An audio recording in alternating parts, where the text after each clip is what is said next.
हमके होता दर्द सैया अलगे अलग हो, अलगे अलग कहिया यही बात घरे पर देसी बलम हो परे देसी बलम।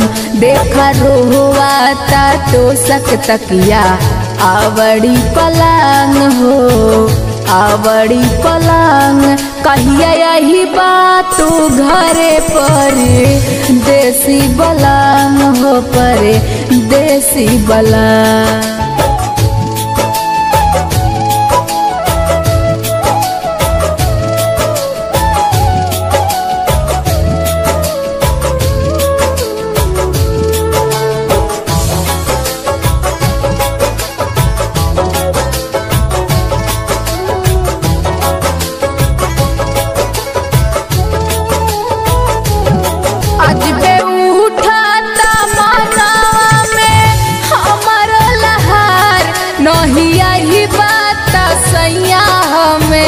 खइले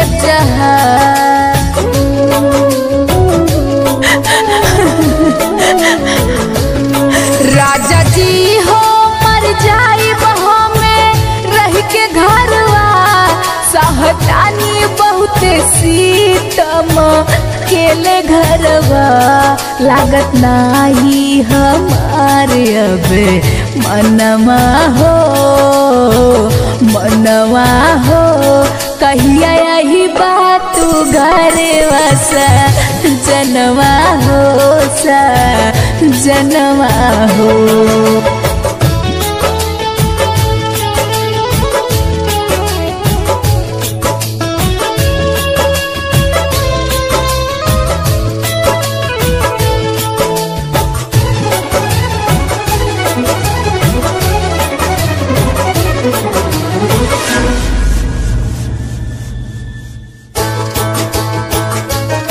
कवन कहमी पवले के सन दिहले सजा काहे छोड़िए के कहिला राइटर छोटे लाल राजा।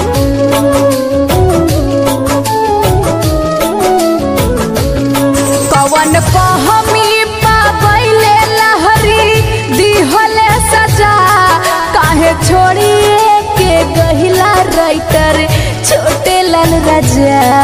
अंजनी चौधरी कहीं बारे बारे हो, बारे बारे हो कहिया यही बात घरे परे देसी बलम हो परे देसी बलम।